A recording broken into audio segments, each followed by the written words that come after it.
ஸல்லல்லாஹு அலைஹி வஸல்லம் அவர்களும் அந்த பயணத்துல போய் கொண்டிருக்கும் பொழுது இடையில யாராவது வந்தாங்கன்னு சொன்னா, அபூபக்கர் ரலியல்லாஹு அன்ஹு பொறுத்த வரைக்கும் எல்லாருக்கும் தெரியுமா, அபூபக்கர் ரலியல்லாஹு அன்ஹு அவர்கள் வியாபாரத்திற்காக வேண்டி அடிக்கடி மதீனாவுக்கும் பல பகுதிகளுக்கும் வந்து போயிட்டு இருக்கிறதுனால அபூபக்கர் ரொம்ப பிரபலியமான ஒரு ஆளு, முகம் தெரிஞ்ச ஒரு ஆளு. ரசூல் ஸல்லல்லாஹு அலைஹி வஸல்லம் அவர்களை பொறுத்த வரைக்கும் யாருக்கும் தெரியாது. அன்னைக்கு உள்ள சூழ்நிலையில ரசூல் ஸல்லல்லாஹு அலைஹி வஸல்லம் அவர்களை விட அபூபக்கர் ரலியல்லாஹு அன்ஹு தான் எல்லாருக்கும் நல்ல பிரபலியமான ஆளா இருந்தாங்க, அவர் வியாபாரியா இருந்த காரணத்தினால. அப்ப மதீனாவிலிருந்து பலரும் எதிர வருவாங்க. வந்தா ரசூல் ஸல்லல்லாஹு அலைஹி வஸல்லம் யாருமே தெரியாது. அப்ப அபூபக்கர் ரலியல்லாஹு அன்ஹு கேட்பாங்க, யாரை கூட்டு போறீங்க, உங்க கூட வர்றது யாரு என்று கேட்கும் பொழுதெல்லாம் அபூபக்கர் ரலியல்லாஹு அன்ஹு அவர்கள் ஒரு வழிகாட்டிவர் அப்படின்னு சொல்லுவாங்களாம். வழிகாட்டிக்கு ரெண்டு அர்த்தம் இருக்கு. அதாவது வழிகாட்டினா வழி துணைக்காக கூட்டிட்டு போறதுங்கிற அர்த்தத்தையும் வச்சுக்கலாம். வழிகாட்டினா உண்மையில மார்க்கத்துக்கு தீனுக்கு நல்ல விதத்துக்கு வழிகாட்டி இறை செய்வார் அப்படிங்கிற அர்த்தத்திலே வச்சுக்கலாம். ரெண்டு அர்த்தம் வர்ற மாதிரியான வார்த்தைகளை சொல்லிய யார்கிட்டையும் உண்மையை சொல்லிடாம சமாளிச்சிருக்கிறாங்க. போகும்போது இடையில விஷயத்தை விடக்கூடாதுல, போகும்போது யாராவது எதிர வந்து கேட்டாங்கன்னா என்ன உங்களுக்கு என்ன விஷயம், இவர் சும்மா தனி வெளிச்சலை கூட்டு போறேன், சும்மா வழிகாட்டியாரு அப்படின்னு சொல்லி அபூபக்கர் ரலியல்லாஹு அன்ஹு அவர்கள் பதில் சொல்லியே போயிட்டு இருக்காங்க. அப்பதான் ஜுபைர் ரலியல்லாஹு அன்ஹு அவர்களை சந்திச்சு மதீனாவை நெருங்கிறாங்க. இந்த ஜுபைர் ரலியல்லாஹு அன்ஹு பொறுத்த வரைக்கும் அவர்களை பற்றி ஒரு விஷயத்தை நீங்க தெரிஞ்சுக்கணும். ஜுபைர் ரலியல்லாஹு அன்ஹு அவர்களும் அவங்களுடைய மனைவி அஸ்மா, ஜுபைர் ரலியல்லாஹு அன்ஹு அபூபக்கர் ரலியல்லாஹு அன்ஹுடைய ஒரு மகளை கல்யாணம் பண்ணவர். அபூபக்கர் ரலியல்லாஹு அன்ஹுடைய ஒரு மகள் ஆயிஷா நாயகி, இன்னொரு மகள் அஸ்மா. இந்த அஸ்மாங்கிறவங்கள ஜுபைர் ரலியல்லாஹு அன்ஹு அவர்கள் மனம் முடிச்சிருக்கிறாங்க. அபூபக்கர் ரலியல்லாஹு அன்ஹு மருமகள் இவங்க ஜுபைர் ரலியல்லாஹு அன்ஹு அவர்கள். இவங்களும் மக்காவை சேர்ந்தவங்க தான். ஜுபைர் ரலியல்லாஹு அன்ஹு அவர்களும் மக்காவை சேர்ந்தவங்க தான். இவங்க எப்படி மதீனாவுடைய மதீனாவிலிருந்து எப்படி எதிர்கொண்டு வருவாங்க அப்படின்னு ஒரு கேள்வி வரும் இல்லையா. ஜுபைர் ரலியல்லாஹு அன்ஹு அவர்களும் அஸ்மா ரலியல்லாஹு அன்ஹு அவர்களும் ஆரம்பத்திலே ஹிஜ்ரத் செஞ்சு முன்னாடி வந்துட்டாங்க மதீனாவுக்கு. அங்க தொல்லை தாங்காம இருந்து ரசூல் ஸல்லல்லாஹு அலைஹி வஸல்லம் எல்லாரும் போக சொன்னாங்கல்ல, போறவங்க எல்லாம் மதீனாவுக்கு போயிருங்கன்னு சொன்ன உடனே ஜுபைர் ரலியல்லாஹு அன்ஹு அவர்கள் அஸ்மா ரலியல்லாஹு அன்ஹா அவங்களை அழைத்துக் கொண்டு அவரை ஹிஜ்ரத் பண்ணி முன்னாடி மதீனாவுக்கு வந்துட்டாரு. வந்து அங்கிருந்து தான் வியாபாரத்துக்கு போயிட்டு வர்றாரு. மதீனாவில் குடும்பத்தை எல்லாம் வச்சுட்டு வியாபாரத்துக்கு போயிட்டு வர்றாரு. அதுலயும் ஜுபைர் ரலியல்லாஹு அன்ஹு அவர்களும் மக்காவிலிருந்து ரசூல் ஸல்லல்லாஹு அலைஹி வஸல்லம் முன்னாடி வந்தாங்களே ஹிஜ்ரத் பண்ணி, அவங்களும் மதீனாவில் தங்கி இருக்கிற ஹிஜ்ரத் பண்ணி வந்துட்டது மதீனாவா இருந்தாலும் மதீனாவுடைய புறநகர் பகுதி ஒரு ஊருன்னா அவுட்டர் இருக்கும்ல, ஏன்னா ஊருக்குள்ளே இடம் இருக்கு. ரசூல் ஸல்லல்லாஹு அலைஹி வஸல்லம் அந்த சமத்துவத்தை உண்டாக்குற வரைக்கும் போனவங்க ஊருக்குள்ள போய் தங்க முடியாது, ஊருக்கு வெளியில தான் தங்கிக்குவாங்க. ஏன்னா ஊருக்குள்ள கரெக்டா இருக்கு, வாசலும் கரெக்டா இருக்கும். திரும்பி 100 பேர் வந்தாங்கன்னா ஓரஞ்ச இடத்துல குடிசையை கூட தங்கிக்கலாம். அப்படிதான் இடங்கள் கிடைக்கும். அந்த அடிப்படையில ஜுபைர் ரலியல்லாஹு அன்ஹு அவர்களும் அஸ்மா ரலியல்லாஹு அன்ஹா அவர்களும் இன்னும் ரசூல் ஸல்லல்லாஹு அலைஹி வஸல்லம் முன்னாடி ஹிஜ்ரத் பண்ணி வந்தவங்க எல்லாம் மதீனாவிலிருந்து 2 மைல் தொலைவில் இருக்கக்கூடிய குபா என்ற இடத்துல, குபாண்டு ஒரு இடம் இருக்கு, முக்கியமான பிரசித்தி பெற்ற இடம். இன்னைக்கு கூட ஹஜ்ஜுக்கு போறவங்க அந்த குபாவில் உள்ள ஒரு பள்ளிவாசல போய் பார்க்காம இருக்க மாட்டாங்க. அந்த குபா என்ற இடத்தில் தான் இந்த ஹிஜ்ரத் பண்ணி போனவங்க எல்லாம் தங்குறாங்க. அது மதீனாவை சேர்ந்தது இல்லை.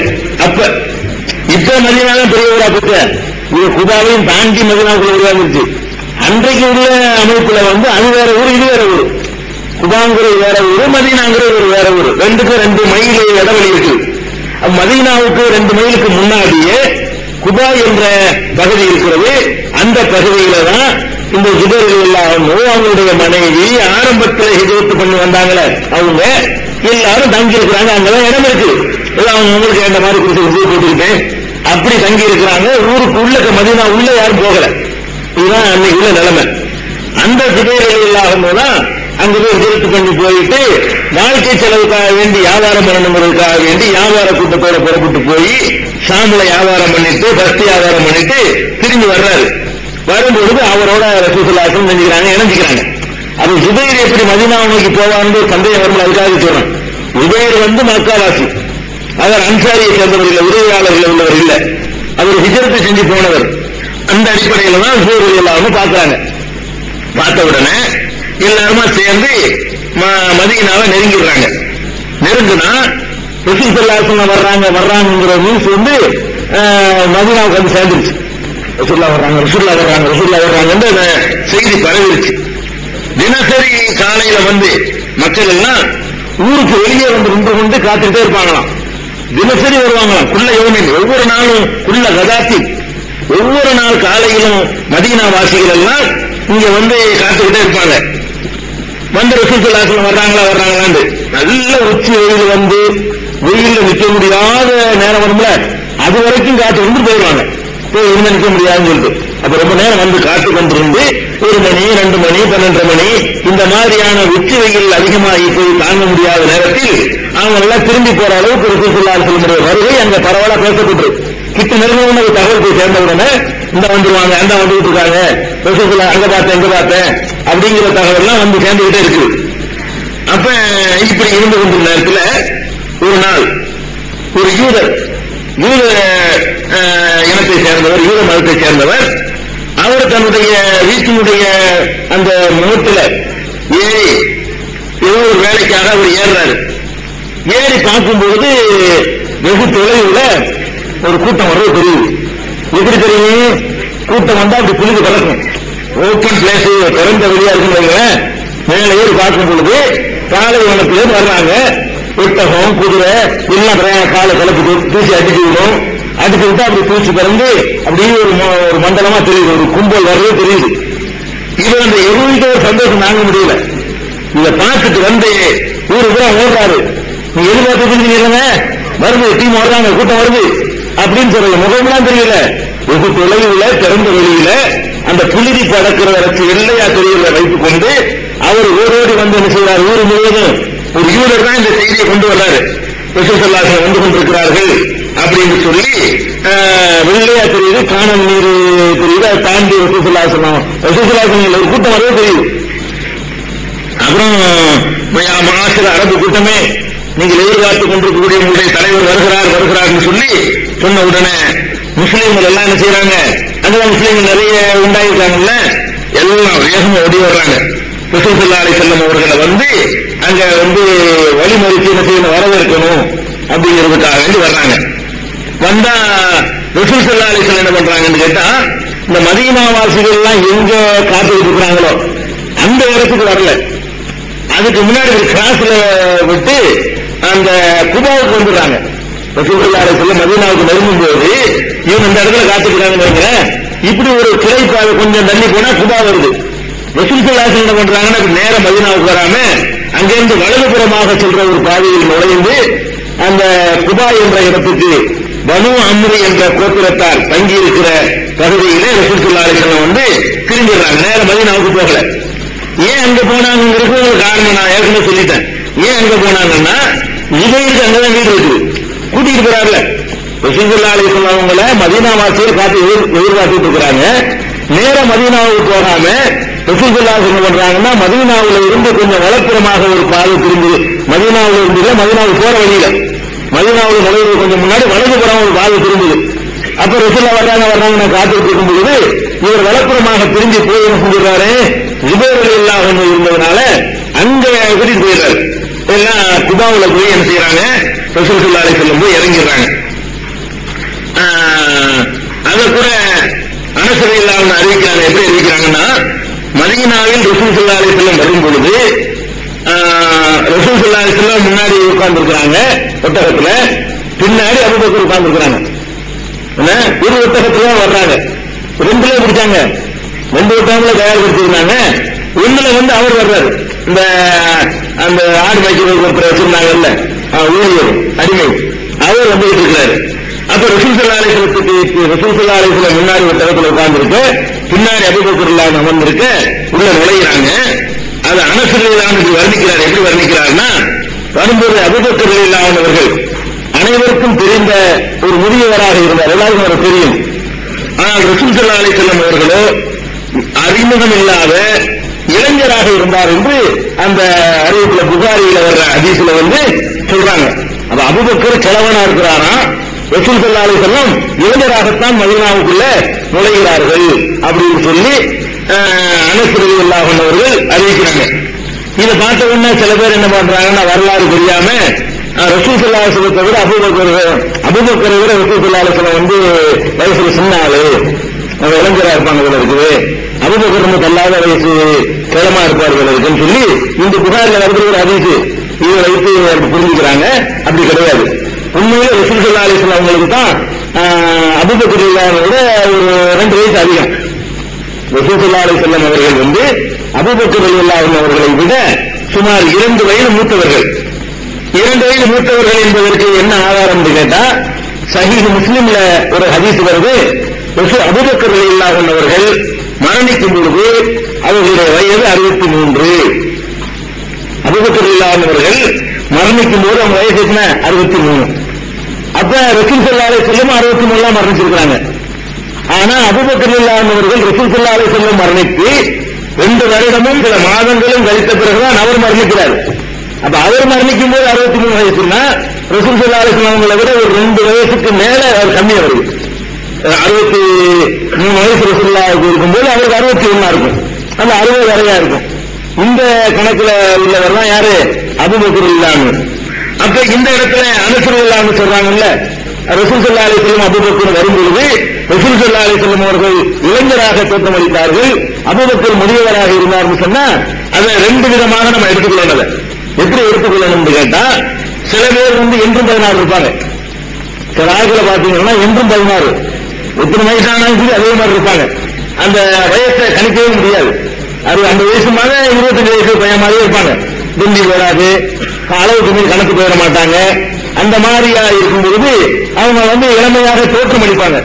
சில பேர் இருப்பாங்க ஒரு 40 ஒரு 65-70 மதிக்கிற அளவுக்கு அந்த உடலமை பல மாதிரி இருக்குல்ல, 40 வயசுல உங்களுக்கு இருக்காது, பார்த்தா ஒரு 65 மதிக்கலாம், அந்த மாதிரி இருப்பாங்க.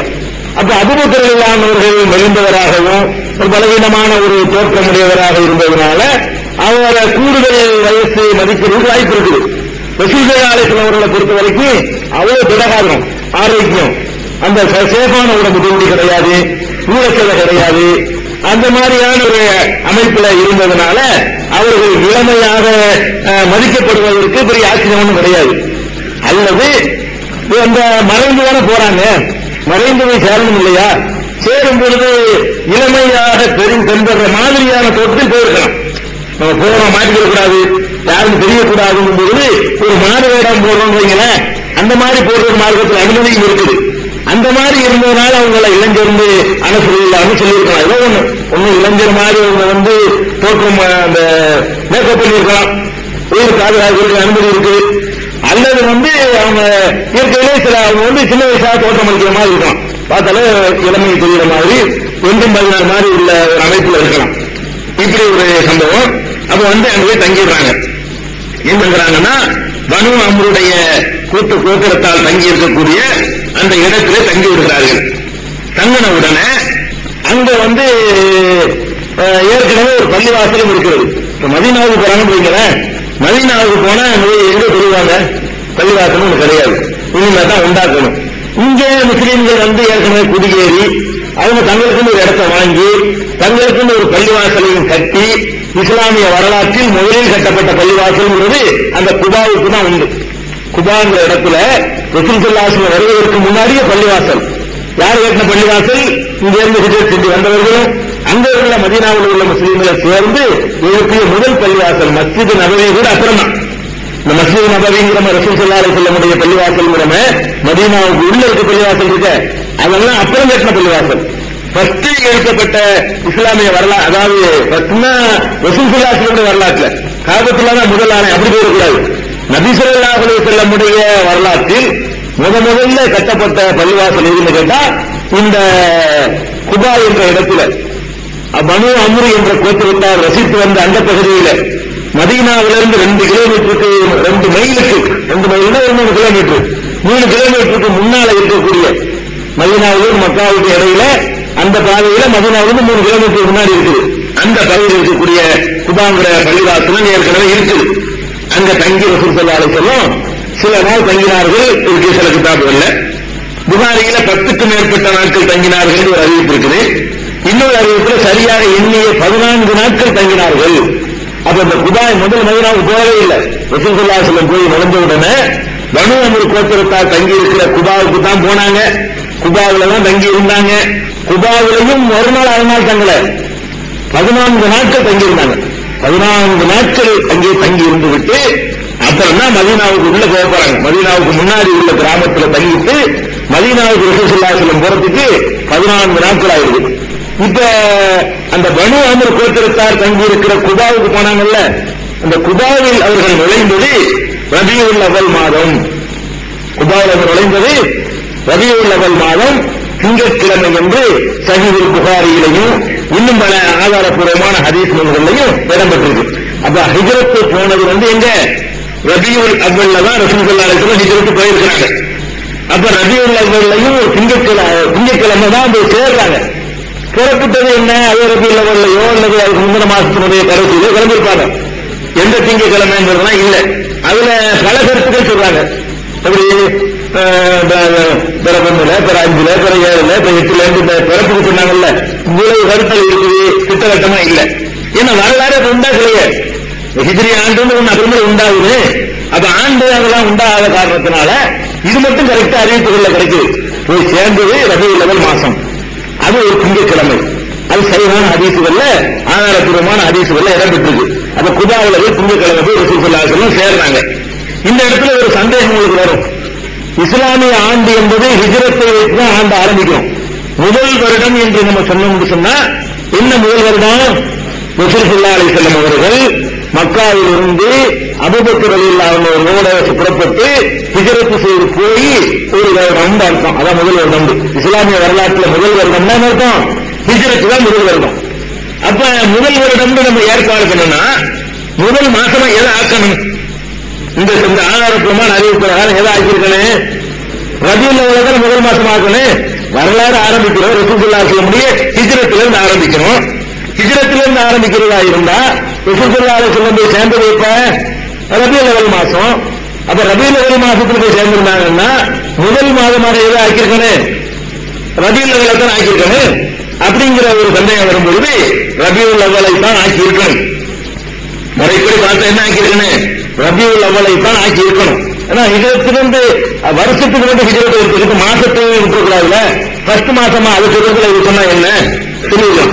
ஆனா அந்த சமுதாயத்துல வருடங்களைத்தான் அந்த மக்கள் கணிக்கிறதை தவிர முதல் மாதம் என்று முகரத்து தான் கணித்து வச்சிருந்தாங்க. முதல் மாதம் மாசத்துக்கு ஃபர்ஸ்ட் மாசம் எது? அது சித்திரை முதல் மாசம் கணிச்சு வச்சிருக்கிறாங்கல்ல. இதே மாதிரி அந்த மக்களுக்கு முகர்ரம் முதல் மாசம் உங்களுக்கு தெரியும். 2வது மாசம் சஃபர், 3வது மாசம் ரபியுல் அவல். இந்த ரபியுல் அவலை 3வது மாதம் என்றுதான் அந்த மக்கள் சொல்லிக்கிட்டே இருந்ததுனால அதை இதை போய் ஃபர்ஸ்ட் மாசம் மாற்றி ஒரு குழப்பம் செய்ய வேண்டாம்னு சொல்லி உமர் ரலியல்லாஹு அன்ஹு அவர்கள் இக்காலத்துல அந்த முகர்ரத்தை எடுத்துக்கொண்டார்கள். அவங்க ஏதோ ஃபர்ஸ்ட் மாசமா சொன்னாங்க, அதையே சொல்லிக்கிட்டோம். நம்ம ஆண்டுக்கு மட்டும் ஹிஜ்ரத் எடுத்துக்கொள்வோம் முடிவு பண்ணிட்டாங்க. இதை நீங்க ஞாபகம் வச்சுக்கணும். ஹிஜ்ரத் போனவருடைய கரெக்டான எண்ணிக்கையா இருந்தால் 2 மாசம் மைனஸ் பண்ணிக்கிறீங்க. முகரத்திலிருந்து கணக்கு தான் வரும். ஹிஜ்ரத் கணக்கு போட்டீங்கன்னா கணக்குல முகரத்திலிருந்து வரும். நீங்க மாச கணக்குல பேசுறதா இருந்தா ஒரு 500 மாசம் வந்துச்சுன்னா 498 மாசம் சொல்ல வேண்டியதான்.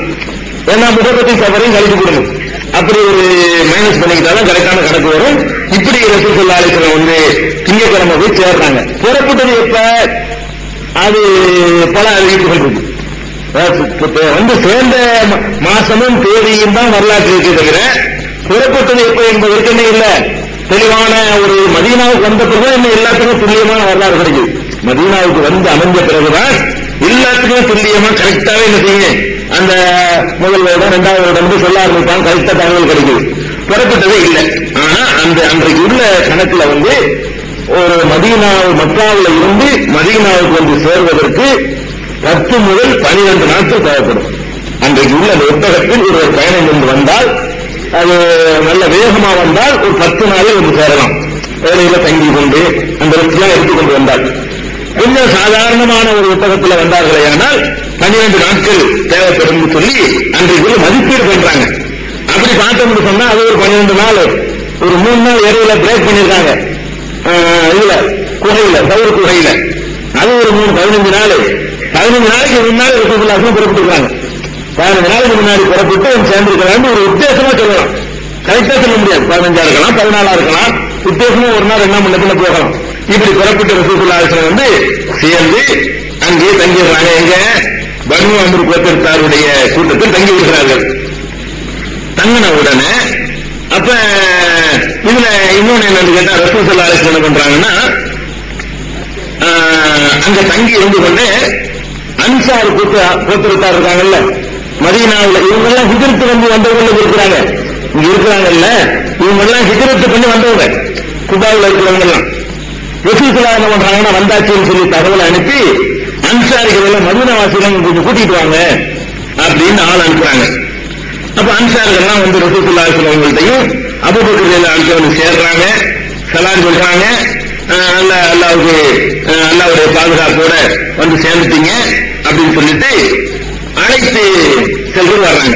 14 நாள் ஆயிடுச்சு, நீங்க மதீனாவுக்கு வந்துருங்க, இங்க இருக்க வேணாம், ஓரத்தில் இருக்க வேணாம், ஊருக்கு மத்தியில வந்து நீங்க இருக்கலாம், நீங்க வாங்கன்னு சொல்லி மதீனாவுக்கு உள்ள அழைக்க வர்றாங்க. அவங்க அழைக்க வராட்டி இங்க கூட ரசூலுல்லாஹி தங்கி இருக்க கூடும். இவங்க அழைக்க வரலன்னு சொன்னா இங்கே கூட ரசூலுல்லாஹி குபாவுல தங்கி இருக்க கூடும். இன்றைக்கு மதீனாவுக்கு இருக்கிற அந்த பெருமை புகழ் இல்லாம குபாவுக்கு கிடைச்சிருக்க கூடும். ஆனா என்ன பண்றாங்க மக்கள் வந்து, ஏன் ஓரத்தில் இருக்கிறீங்க, ஆபத்தானது, பல விஷயங்கள் சரியா வராது, நீங்க ஊருக்குள்ள இருந்தா நல்லா இருக்கும்னு சொல்லி அவங்க மதீனாவுக்குள்ள வந்து கூப்பிட வர்றாங்க. கூப்பிட்டவங்க ரசூலுல்லாஹி புறப்படுறாங்க. மக்கள் எல்லாம் சுத்தி அழைச்சிட்டு போறாங்க.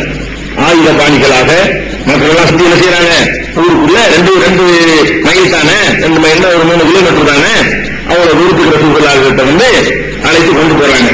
போன உடனே அங்க என்ன பண்றாங்கன்னா, நான் தங்குறதா இருந்தா, நான் வந்து மதீனாவுக்குள்ள தங்குறதா இருந்தா யாருடைய தயவுலையும் தங்க மாட்டேன். எல்லாம் அந்த சுயமரியாதையை பாருங்க. ரசூலுல்லாஹி அலைஹி வஸல்லம் இந்த பாருங்க, அந்த சாமியார் மத குருமார்கள் நீங்க எடுத்துக்கோங்க, இவங்க எல்லாம் அந்த சுயமரியாதை பார்க்க மாட்டான். யார்ட்டையும் கையெழுத்து வந்துருச்சு. ரசூலுல்லாஹி பாருங்க, ஹிஜ்ரத் பிறக்கும் பொழுது காசு கொடுத்தா ஒட்டகத்தை வாங்குறாங்க. ஆரம்பமே எப்படி ஏன் காசுல தான் ஒட்டகத்தை வாங்கிக்கிறாங்க, ஒரு சில வரைக்கும் நான் தயாரா இல்லை அப்படிங்கிறாங்க. வந்து நுழைஞ்சாச்சு. நுழையும் போது கூட அந்த ஜுபைர் சொந்தக்காரர் கூட்டிட்டு போறாரு. ஜுபைர் இல்லாம அவர் ரசூலுல்லாஹ்வுடைய மனைவி ஆயிஷா நாயுடைய சகோதரி கட்டிருக்காரு. அந்த வகையில் அவர் என்ன ஆகிறாரு, சகலையாகிருக்காரு, சகலப்பாடி ஆகிறாருல. சகலப்பாடியோட தான் போய் ரசூலுல்லாஹி போய் தங்குறாங்க. 14 நாள் யார் வீட்லயும் போய் தங்கல, அகதியா போய் சகலப்பாடி வீட்டுல தான் போய் தங்குறாங்க. அந்த கூட்டத்தார் தான் தங்குறாங்க, இன்னொருத்தருக்கு தங்கல. மதீனாவுக்கு போகும்போது சொல்றாங்க, நான் யாருக்கும் சுமையா இருக்க விரும்பல, என்னுடைய தாய் வகை சொந்தக்காரர்கள் மாமன்மார்களுடைய கோத்திர குடும்பம் இருக்குது, அங்கதான் நான் தங்குவேன். சொந்தக்காரங்கன்னா சுமையா நினைக்க மாட்டாங்க. நான் என்னுடைய சொந்தக்காரங்கள்ட்ட வேணா நான் தங்கிக்கிறேன் சொன்ன உடனே அது ஹஸ்ரத் கோத்திரத்தில் அவங்க அம்மா இருக்காங்க ஆமினா, அதை வச்சுதான் ஆமினா வந்து அவங்க மதீனாவுடைய கோத்திரத்துக்கு சேர்ந்தவங்க வருது. என்னுடைய அம்மா வழியை சொந்தக்காரங்க இருக்கிறாங்க, அந்த ஹஸ்ரத் கோத்திரத்துல தான் நான் தங்குவேன்னு சொல்றாங்க. அப்ப ரசூலுல்லாஹி அலைஹி வஸல்லம் அவங்களுடைய பூர்வீகம் மக்காவா இருந்தாலும் அவங்க தாத்தனார் பூர்வீகம், அவங்க தாயாருடைய பூர்வீகம் எல்லாம் மதீனா தான். மதீனாவை சேர்ந்தவங்க விளங்கு சொல்லிவிட்டு சரின்னு ஒத்துக்கிறாங்க. போனா எங்க போய் தங்குறது, சொந்தக்காரங்களும் நிறைய பேர் உண்டாயிருக்கிறாங்க. இந்த கோயிலின்பால இஸ்லாத்தின்பால் நிறைய பேர் வந்திருக்கிறாங்க. அங்கேயும் போட்டி, அதுல ஏன் வீட்டுக்கு வாங்க உன் வீட்டுக்கு வாங்கன்னு போட்டி நடக்குது. அப்ப 2 விஷயங்கள், 2 அறிவிப்புகள் வருது. ரசூலுல்லாஹி கேட்கிறாங்க, சரி வந்துட்டோம், எங்க தங்குறதுன்னு வரும்பொழுது எது ஒரு இடத்துக்கு போகுது. போன உடனே ஒரு திறந்த வெளியான ஒரு இடம் இருக்கு. அந்த திறந்த வெளி இடத்துல வந்து பேரிச்சம்பழங்கள் இருக்குல்ல, அதை வந்து என்ன செய்வாங்கன்னா அதை சுத்தம் இருக்காங்க திடல்ல. நம்ம அந்த போர் அடிக்கிறதுக்கு வச்சிருப்பாங்கல்ல, விவசாயத்துல நெல்லாம் அறுத்துட்டு வந்து ஒரு இடத்துல கொண்டாந்து போட்டு போர் அடிப்பாங்க. அடிச்சு பதற வச்சால் வேற நெல் வேற பிரிச்சு இருப்பாங்க. இந்த மாதிரி பேரிச்சம்பழங்களை சுத்தப்படுத்துவதற்கு வந்து ஒரு பொதுவான ஒரு திடல் ஒன்று இருக்குது. அந்த திடல் வந்து பனு நஜ்ஜார் என்ற குடும்பத்தாருக்கு சொந்தமானது. அந்த திடல் கிட்ட போய் ஒட்டகம் வந்து நிக்குது. ஒட்டகம் வந்து அந்த திடல் கிட்ட போய் கரெக்டா என்ன செய்யுது, நிக்குது. மீண்டவுடனே ரசூலுல்லாஹி சொல்றாங்க, நிக்குதுல இதுதான் மன்சில், இதுதான் ஒட்டகம் வந்துருச்சு, இந்த இடம் தான் நம்முடைய இடம், நம்முடைய தங்குமிடம் இதுதான் அப்படின்ட்டாங்க. அப்படின்னு சொல்லிவிட்டு இந்த இடம் என்னப்பான்னு விசாரிக்கிறாங்க. இந்த இடம் யாருக்கு சொந்தம், யாருக்கு சொந்தம் பனு நஜ்ஜாருடைய சேர்ந்த குடும்பத்தார்கள் இருக்கிறாங்க, அவங்களுடைய 2 அனாதைகள் இருக்கிறாங்க. அந்த அனாதைகளை கூட அசாது பின் தராரா ஏற்கனவே நான் சொல்லியிருக்கேன்ல, இந்த 12 பேர்ல ஒருவர், அவர் எடுத்து வளர்க்கிறார் இந்த 2 அனாதைகளை. இந்த அவருடைய பராமரிப்புல இருக்கக்கூடிய 2 அனாதைகளுக்கு சொந்தமான இடம். இந்த இடம் சொன்ன உடனே அவங்கள கூட்டு வச்சுறாங்க. அந்த 2 பேரும் கூட்டிட்டு வாங்க. கூட்டு வந்தோடனே இந்த இடத்தை இறைவனுடைய ஆலயத்தை எழுப்புவதற்காக வேண்டி நீ தரணும் கேட்கிறாங்க. இந்த 2 பேருக்கு என்ன செய்யறாங்க? தரணுங்கிறாங்க. உடனே அவங்க என்ன சொல்றாங்க? எடுத்துக்கிறோங்க, விலைக்குத்தான் தரணும். எடுத்துக்கோங்க, சும்மா எடுத்துக்கிறாங்க. சும்மா எடுத்துக்கிற மாட்டேன், விலைக்கு நீங்க தரணும். சாமி நோனி விலைக்குத்தான் நாங்க தருவோம். அவங்க என்ன சொல்றாங்க? அல்லாஹ் நாங்க கூலி எதிர்பார்க்கிறோம், உங்ககிட்ட நாங்க விலையை எதிர்பார்க்கல. அந்த 2 அனாதைகளும் அசோகத்தை வளர்ந்ததுனால அவங்க முஸ்லீமா இருக்கிறாங்க. ஏன்னா அசோகங்கிறவர் ஏற்கனவே இஸ்லாத்துக்கு வந்துட்டாரு, அதற்கு வளரக்கூடிய பிள்ளைங்களும் அப்படித்தான் வளரும். அந்த மாதிரி ஒரு பற்றோடு இருக்கிறதுனால அந்த அனாதை பிள்ளைங்க 2 பேரும் சொல்றாங்க, இல்ல அல்லாஹ்விடத்தில் நாங்கள் உங்களுடைய கூலியை வாங்கிக்கிறோம். அதனால ரிசூலுல்லாஹ் ஒத்துக்கல, வேணாம் நீங்க காசு வாங்கிக்கிறீங்கன்னு சொல்லிட்டு ரிசூலுல்லாஹ் செய்யறாங்க, காசுக்கு தான் வாங்குறாங்க. இதுல 2-3 அம்சத்தையும் கவனிக்கணும். ஒட்டகத்திலிருந்து பிறப்பிட்டு வரும்போது காசு வாங்கிக்கிறாங்க, இங்க காசுக்கு தான் தரணுங்கிறாங்க. அப்ப வீசின கைக்கு விரும்பும் ரிசூலுல்லாஹ் வரல. நல்லா விளைஞ்சு வரும்பொழுது வீசின விரும்பி வச்சுக்கிட்டு ஓய்ச்சோறு கிடைக்கும் வரல. அதுக்கு தங்கள்கிட்ட இருக்கிற பொருளாதாரத்தை ஒரு மாதிரியா செட்டப் பண்ணி தான் எடுத்துட்டு வர்றாங்க. அந்த மாதிரி தங்க காசுகள் தானே, உறவு இல்லாத சும்மா வந்திருக்க முடியாது. இன்னும் அவருக்கு ஒரு இடத்தையும் நாங்க விலைக்கு தாங்க விலைக்கு தாங்க கேட்கிறாங்க, நன்கொடை வாங்கி செய்யறாங்க, அவருக்கு நன்கொடை வாங்கிக்கலாம்ல. இன்னொருவருக்கு நன்கொடை வாங்கி செய்யலாம்னு இருந்தால் இடத்தையும் நன்கொடை தர்றாருல, நன்கொடை வாங்கியிருக்கலாம்ல. யார்கிட்டையும் நன்கொடை வாங்க விரும்பல. அல்லாவை எழுப்புவதற்காக கட்டப்படுற அந்த முதல் பள்ளிவாசல் தன்னுடைய சொந்த பணத்தில் இருக்கணும்னு விரும்பியிருக்கிறாங்க. மஸ்ஜித் நபவி கட்டிருக்கிற இடம் இருக்க, அந்த இடத்துக்கு சொந்தக்காரர் ரசூலுல்லாஹி சொல்வார்கள். எந்த மத குரு மத ஸ்தாபகருடைய வரலாற்றையும் இப்படி நீங்க பார்க்க முடியாது. ஒரு வழிபாட்டுக்குள்ள எழுப்புறாண்டா எங்கேயாவது வாங்கிக்கிட்டே இருப்பாங்க தவிர அவன் காசை போட்டு செஞ்ச ஒரு மத குரு உலகத்தில் கிடையாது. உலகத்தில் வரலாற்றுல மத குருமார் கொண்டு எடுத்து பார்த்தீங்கன்னா அவன் சம்பாதிக்கிறதுக்கு தானே இதெல்லாம் உண்டாக்குறான். அவன் எப்படி சொந்த இடத்தையும் சொந்த காசையும் கொடுப்பான்? அப்ப இருக்கவே வேண்டாம், வசூல் பண்ணுவான தன்னுடைய சொந்த பணத்தை போட்டு ஒரு இடத்தை வாங்கி இதுதான் அல்லாஹ்வுடைய பள்ளிவாசல்ல வீடு நினைச்சுக்கிறீங்களே, அதுக்குலாம் இப்ப வீடுகள் வழங்குது. பள்ளிவாசல்லையே ரசூலுல்லாஹ் வீடு கட்டிக்கிட்டாங்க. அந்த உடனே சில பேர் நினைச்சுவாங்க பள்ளிவாசல் வீடு கட்டுறது ரசூலுல்லாஹ் அவருக்கு வீடு கட்டிக்கிட்டாரு. அது எதனை அவங்களுக்கு சொந்தமானது? அவங்க இடத்துல பள்ளிவாசலுக்கு இடம் கொடுத்துருக்காங்க. நீங்க எப்படி வழங்கிருந்தே பள்ளிவாசல் தான் ரசூலுல்லாஹ்வுடைய வீடு இருந்தது, ஞாபகம் வச்சுக்கணும். பள்ளிவாசல் ஒரு பக்கம், பள்ளிவாசல வரிசையா அவங்க மனைவிமார்கள் ரூம் இருந்துச்சு. நம்ம நிறைய பேர் எப்படி வழங்கியிருக்கிறாங்க? பள்ளிவாசலுக்கு சொந்தமான இடத்தை பிடிச்சுக்கிட்டு மத குருமுறை முறையில அவர் மட்டும் அவர்கள் வீட்டை கட்டிக்கிட்டாரு. இப்படி எல்லாம் விளங்காத மக்கள் நினைக்குவாங்க. ஆனா இது என்ன செய்யறாங்கன்னா அந்த வார்த்தையை கூட பாருங்க, சாமி நூலி எனக்கு விலைக்கு தாருங்கன்னு கேட்கிறாங்க. அதாவது சொந்தமா வாங்குறாங்க. இது அல்லாவுக்காக விலைக்கு தாருங்கன்னா கேட்கல, பொதுப்பணிக்கு தாங்கலாம் கேட்கல, எனக்கு உங்களுடைய இந்த இடத்தை விலைக்கு தாருங்கள் என்று சொல்லி கடைசியா விலைக்கு தான் வாங்கினார்கள். அவங்கள வற்புறுத்தி நின்னாங்க, விலைக்கு வாங்கி அந்த இடத்தை அல்லாவுக்காக வேண்டி அவங்க தான் வற்பு செய்யறாங்க. அவங்க தான் அந்த பள்ளிவாசல் கட்டுறதுக்காக வேண்டி கொடுக்குறாங்க. அது வரைக்கும் இந்த கஞ்சிரவு இறங்கியாச்சு. இறங்கின உடனே சொல்றாங்க, நான் அவங்க தான் சொல்றாங்க, நான் சொந்தக்காரங்க தான் தங்குவேன். சொந்தக்காரங்க யாரும் கஷ்டப்பட்டு கொடுத்துரும், நான் நீங்க போட்டி. அதுல ரசூலுல்லாஹி ஸல்லல்லாஹு 2 அறிவிப்பு வருது. ஒரு அறிவிப்புல என்ன வருதுன்னா, ரசூலுல்லாஹி ஸல்லல்லாஹு கேட்கிறாங்க, இந்த இடத்துல பள்ளிவாசல் வேலை நடக்க கட்டட வேலை நடக்கணும், இதுக்கு பக்கத்தில் இருக்கிறவங்க யாரு? எனக்கு தூரத்துல வந்து போயிட்டு வர முடியாது, நான் இதிலே இதுல பங்கெடுத்து நானே கட்டணும், நானும் இதுல பங்கெடுத்துக் கொள்ளணும். இந்த இடத்தில் தான் நான் குடியேற போறேன், இங்கிட்டு தான் பள்ளிவாசல் அமைய போகுது. இதுக்கு பக்கத்து வீட்டுக்காரர் யார் என்று கேட்கும்போது அபு அய்யூப் அல் அன்சாரி ரலியல்லாஹு தஆலா அன்ஹு சொல்றாங்க, இந்த இருக்கிறது நான் தான் பக்கத்து வீட்டுக்காரன், இந்த இடத்துக்கு நான் தான் பக்கத்து வீட்டாளு, அதனால என் வீட்டுக்கு தான் வரணும்னு சொல்லி அபு அய்யூப் அல் அன்சாரி சொன்னதாக ஒண்ணு.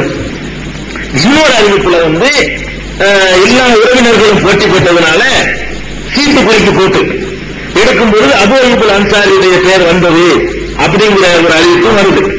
இது 2 முரணாக நம்ம எடுத்துக்க வேண்டியதில்லை, 2 முரண் ஒன்றும் கிடையாது. ரசூலுல்லாஹ் 2மே சேர்த்து நம்ம எடுத்துக்கலாம். ரசூலுல்லாஹி அலைஹி வஸல்லம் அபு அய்யூப் அல் அன்சாரியை தேர்ந்தெடுத்திருக்கலாம், தேர்ந்தெடுத்தவனே சொந்தக்காரங்க வற்புறுத்திருக்கலாம். அது எப்படிங்க நாங்க சொல்ல முடியா? பக்கத்து யாரெல்லாம் எடுத்துக்கணுமா? நாங்க மட்டும் உங்களுக்கு தூரமா அப்படின்னு மறுபடியும் அவங்க வற்புறுத்தினதுக்கு பிறகு 2வது சீட்டு குலுக்கி போடும்போது ஒரு பேர் வந்திருக்கலாம். இது ஒரு பெரிய முரணாகவோ பெரிய குழப்பமாவோ எடுத்துக்க வேண்டியதில்லை. ரசூலுல்லாஹி முதல்ல ஒரு தேர்ந்தெடுக்கிறாங்க. 2வது அந்த ஒரு சொந்தக்காரங்கள்லாம் வற்புறுத்தினது அடிப்படையில மறுபடியும் சீட்டு குலுக்கி போட்டு எடுக்கும்போது ஒரு பேர் வருது. தேர்ந்தெடுக்கும் போது இவரே வர்றாரு, சீட்டு குலுக்கி போடும்போது இவரே வர்றாரு. 2 அறிவிப்புகளும் சரியா இருக்கிறதுனால 2யும் வைத்துக் கொள்ளலாம். 2யும் மோத விட வேண்டிய அவசியமே கிடையாது. அப்படி அபூ அய்யூப் அன்சாரி ரலியல்லாஹு தஆலா அன்ஹு அவங்களுடைய வீட்டில் தான் ரசூலுல்லாஹி தங்குறாங்க. அதுல ஒரு விசேஷம் என்னன்னு கேட்டா, உள்ளூர்ல கொஞ்சம் நல்ல வீடு தான். அது எந்த அளவுக்குன்னா அவரே சொல்றாரு, அந்த காலத்துல மாடி இருக்குமா, மாடிலாம் கட்ட முடியுமா? குடிசையில கட்ட முடியாது தானே. அவர் சொல்றாரு, உங்க வீட்டினுடைய மேல் தொகுதியில நான் இருந்து கொண்டேன், கீழ் தொகுதியில ரசூலுல்லாஹி நான் தங்க வச்சேன்னு அவர் சொல்றாரு. அப்ப அந்த காலத்திலேயே அந்த காலத்துக்கு அவர் மெத்தேடு கலந்த மாதிரி ஒரு மேல் கீழ் வச்சிருந்திருக்காரு. இந்த மாதிரி மாடி காங்கிரஸ் இல்லாட்டாலும் அந்த காலத்துல இந்த மச்சின்னு போடுவாங்க பாருங்க, பலகையில போட்டு பிரியாணி செய்யாடி போற மாதிரி இருக்குல்ல, அந்த மாதிரி ஒரு டைப்ல அது மாதிரி அவர் வீட்டுல அந்த வசதியெல்லாம் செஞ்சு கொண்டு இருந்திருக்காரு. அப்ப ரசூலுல்லாஹி அழைச்சதன் நோக்கம் அவங்களுக்கு நல்ல பிரைவசியாக எந்த இடைஞ்சலும் இல்லாமல் அவர்களை தங்க வைக்க தன் இடத்துல வசதி இருக்குங்கிறதுனாலையும் அவர் வந்து வற்புறுத்தி அழைச்சிருக்கலாம். ஆரம்பத்தில் ரசூலுல்லாஹி அலைஹி வஸல்லம் அவங்க கீழையும் ஒரு மேலே இருந்துக்காரு, மேல நான் இருந்து நீங்க கீழே இருந்துக்க வேண்டும். அப்ப நம்மளுக்கு மனசு உறுத்துது, ரசூலுல்லாஹி கீழே மேல இருக்கிறது மாதிரியா இருக்கிற அப்படின்னு சொல்லிட்டு வற்புறுத்தி அவருக்குள்ள வந்தாங்க. அவருக்கு வந்து ரசூலுல்லாஹி மேல இருக்குது, அவங்க தலைக்கு மேல இருக்கிற மாதிரி ஒரு இதா இருக்குது. அவர் மனசு உறுத்தி ரசூலுல்லாஹி வற்புறுத்தி நான் மேல அனுப்பிட்டேன்னு சொல்லி இன்னொரு அதுக்குள்ள சொல்றாரு. இந்த அபூ அய்யூப் அன்சாரி ரலியல்லாஹு அன்ஹுடைய வீட்டுல தங்கி இருந்து கொண்டுதான் மஸ்ஜித் நபவி கற்ற வேலையை ஆரம்பிக்கிறாங்க. தங்கிறது டெம்பரரி தான், அவர் தேவைகளையும் நிரந்தரமா தங்க விரும்பல. நமக்கு வந்து கட்டி நம்ம உட்காந்து அங்க மருத்துவ வச்சு மையமா வச்சு செயல்படணும் என்றுதான் ரசூலுல்லாஹி விரும்பி இருக்கிறாங்க. இதுக்கு இடையில அபூ அய்யூப் அன்சாரி ரலியல்லாஹு அன்ஹுடைய வீட்டுல வந்த உடனே அப்துல்லா பின் சலாம் என்று ஒரு முக்கியமான ஒரு நபர் அங்க இருக்கார் மதீனாவுல. அவர் வந்து அங்க இருக்கிற யூதர்களுக்கெல்லாம் தலைவர். அப்துல்லா இப்னு சலாம் தலைவர் மாத்திரம் இல்லாம யூத மார்க்கத்தில் ஒரு பெரிய நிபுணர், பெரிய அறிஞர். யூத மதத்தை ஒட்டி நல்லா கரைத்து குடித்தவர், வேதங்களை எல்லாம் நன்கு கற்றவர், அவர்களால் மதிக்கப்படக்கூடியவர். ரசூல் ஸல்லல்லாஹு அலைஹி வஸல்லம் வந்து அபூ அய்யூப் அன்சாரி வீட்டுக்கு வந்த உடனே முதல்ல நுழைகிறார். அவர் உள்ள வர்றாரு. அபூ அய்யூப் அன்சாரி வீட்டுக்கு வந்து பார்க்கிறாரு, இது அல்லாஹ்வுடைய தூதர் தான் சொல்லி அவருக்கு மனசுல விளங்கி போச்சு. வந்து உடனே ஏத்துக்கிறார், நீங்க அல்லாஹ்வுடைய தூதர் என்று நான் வந்து சான்று கூறுகிறேன். அப்துல்லா இப்னு சலாம் வர்றாரு, அஷ்ஹது அன்னக ரசூலுல்லாஹ், நீங்கள் அல்லாஹ்வுடைய தூதர் தான் என்று நிச்சயமாக நான் நினைக்கிறேன், உறுதி கூறுகிறேன் அப்படின்னு சொல்லி அபூ அய்யூப் அப்துல்லா இப்னு சலாம் என்ற ஒரு முக்கியமான அந்த மதீனாவுடைய தலைவர்களில் ஒருவர், யூத சமுதாயத்தினுடைய ஒரே தலைவர், அந்த மதகுரு பாதிரியாரு, அவர் வந்து ஏற்றுக்கொள்கிறார். ஏற்றுக்கொண்டு சொல்றாரு, நீங்க கொண்டு வந்த மார்க்கம் உண்மையான மார்க்கம் தான், ஆனா வந்து யூதர்கள் எல்லாம் என்னை தங்கள் தலைவர் என்று நினைத்துக் கொண்டிருக்கிறார்கள். பாரம்பரியமாக அந்த தலைமை பதவியில் நான் இருப்பதாக நினைத்துக் கொண்டிருந்தார்கள். அவர்களிலே என்னைத்தான் பெரிய அறிஞனாக அவர்கள் எண்ணிக்கொண்டிருக்கிறார்கள். யூத ஜாதிகள் எல்லாம் அப்படி நினைச்சுக்கிட்டு இருக்கிறாங்க. அதனால நீங்க என்ன பண்ணுங்கன்னா, நான் வந்து இப்ப இஸ்லாத்தை ஏற்றுக்கொண்டேன், இங்கே நான் மறைஞ்சு இருந்து கொள்றேன், ஒரு இடத்துல என்னை தனியா மறைச்சு வச்சிருந்தேன். யூதர்களை எல்லாம் அழைத்து அவர்களுக்கு நீங்க அழைப்பு கொடுங்க. அழைப்பு கொடுக்கும் பொழுது நான் ஏற்றுக்கொண்டேன் சொல்லிடாதீங்க. அவர்கள் அழைத்து இந்த மாதிரி இஸ்லாத்தை பற்றி அவங்களுக்கு தாவா கொடுங்க. அவங்க ஏற்றுக்கிற மாட்டேன்னு சொன்னாங்கன்னா, அப்துல்லா இப்னு சலாம் இருக்காரு, அவருக்கு என்ன நினைக்கிறேன்னு கேளுங்க. நல்ல கருத்துக்களை தான் அவங்க சொல்லுவாங்க. அவர் ஏற்றுக்கொண்டால் நீங்க ஏற்றுக்கொள்ளலான்னு கேளுங்க. அவர் ஏற்றுக்கொள்றாரு நம்ம சொல்லுவாங்க. அதுக்கப்புறம் மேல வந்து நான் வந்து நேரடியா நான் வந்துடுறேன் அப்படின்னு சொல்லி இந்த போய் நுழைஞ்சவனே தாவா ஆரம்பிக்குது. நுழைஞ்ச அபூ வீட்டுல நுழைஞ்ச உடனே அவர் வந்து இஸ்லாத்தை ஏற்றுக்கொள்றாரு. உடனே ரசூல் ஸல்லல்லாஹு அலைஹி வஸல்லம் என்ன செய்றாங்க, யூதர்களை எல்லாம் கூப்பிட வர்றாங்க. யூதர்கள் எல்லாம் வர்றாங்க. வந்த உடனே யா மாசல் யஹூத், யூதர்களே, வைலக்கும் இத்தகுல்லாஹ், அல்லாஹ்வை நீங்கள் அஞ்சிக் கொள்ளுங்கள், அல்லாஹ்வை பயந்து கொள்ளுங்க. வல்லாஹி அல்லதி லா இலாஹ இல்லா ஹுவ, யாரை தவிர வேறு கடவுள் இல்லையோ அவன் மீது ஆணையாக, இன்னக்கும் லதஅலமூன அன்னி ரசூலுல்லாஹி ஹக்கா, நான் அல்லாஹ்வுடைய தூதர் தான் என்பதை நீங்கள் நன்றாகவே அறிவீர்கள். நான் அல்லாஹ்வுடைய தூதர் என்று உங்களுக்கு நன்றாகவே தெரியும். நான் உண்மையைத்தான் கொண்டு வந்திருக்கிறேன் என்பது உங்களுக்கு விளங்கும். அதனால நீங்கள் இஸ்லாத்தை தழுவிக் கொள்ளுங்கள் அப்படின்னு சொல்லி ரசூலுல்லாஹ் சொல்றாங்க. அவங்க என்ன சொல்றாங்கன்னா, நாளும் ஒவ்வொரு அல்லாஹ்வுடைய தூதர் யாருக்கு தெரியும்? எனக்கு தெரியாது. உங்களுக்கு தெரியாது. நீங்க அல்லாஹ்வுடைய எங்களுக்கு தெரியும். நீங்களா தெரியுது அல்லாஹ்வுடைய தூதர், எங்களுக்கும் அப்படி தெரியாது அப்படின்ட்டாங்க. அப்ப ரசூலுல்லாஹ் கேட்கிறாங்க, 3 பேரும் கேட்கிறாங்க. 3 பேரும் என்ன சொல்றாங்க, உங்களுக்கு தெரியாதுங்க, நீங்களா உங்களை அல்லாஹ்வுடைய தூதர் தெரியுமா? நாங்க அப்படி உங்களை நம்பல, எங்களுக்கு நீங்க அல்லாஹ்வுடைய தூதர் எங்களுக்கு தெரியாது அப்படிங்கிறாங்க. சரி, உங்களுக்கு ரேட்டு போயிட்டு போகுது. அப்துல்லா இப்னு சலாமை பற்றி நீங்க என்ன நினைக்கிறீர்கள் கேட்கிறாங்க. அவங்க சொல்றாங்க, அவரு என்னங்க, அவர் தலைவருடைய மகன், பெரிய அறிஞருடைய மகன், அவர் மாதிரி ஒரு ஆள் உண்டுமா அப்படிங்கிறாங்க. உடனே ரசூலுல்லாஹ் சொல்றாங்க, அப்புறம் அஸ்லம, அவர் இஸ்லாத்தை ஏற்றுக்கொண்டு விட்டால் அப்ப நீங்க என்ன நினைக்கிறீங்க, உங்களுடைய கருத்து என்னங்கிறாங்க. அவங்க சொன்னாங்க, ஆச்சாரிங்களா மாக்கான இஸ்லாம். பெரிய ஆச்சரியமா இருக்குது, அவரு வரவே மாட்டாரு, அவராக இஸ்லாத்தை ஏற்றுக்கொள்ளாது, நடக்கவே நடக்காதுங்கிறாங்க. திரும்ப ரசூலுல்லாஹ் கேட்கிறாங்க, அவர் ஏற்றுக்கொண்டா என்னன்னு சொல்லு. அது நடக்காதுங்க, ஏற்றுக்கொண்டாருங்க, நடக்காத விஷயம் கேட்கறீங்க நீங்க, நாங்க நடக்காதுங்கிறோம் அப்படிங்கிறாங்க. திரும்பவும் சொல்றாங்க, அவர் ஏற்றுக்கிட்டா என்ன அது சொல்லுங்க, ஏற்றுக்க மாட்டார் அப்படி சொல்லிட்டு இருக்கும் பொழுது உடனே ரசூலுல்லாஹ் சொன்னாங்க, இப்னு சலாம் உஹ்ருஜ் அலைஹிம், சலாமுடைய மகனே அப்துல்லா இப்னு சலாமே, நீங்க முதல்ல இங்க வா. அவர் வர்றார். இவர்களே, நீங்கள் அல்லாஹ்வை அஞ்சிக் கொள்ளுங்கள், அவர் அல்லாஹ்வுடைய தூதர்தான் என்பது உங்களுக்கு நல்லா தெரியும், அவர் உண்மையை தான் கொண்டு வந்திருக்கிறாரு என்று நல்லா தெரியும் சொல்லி அவர் என்ன செய்யறாரு சொல்றாரு.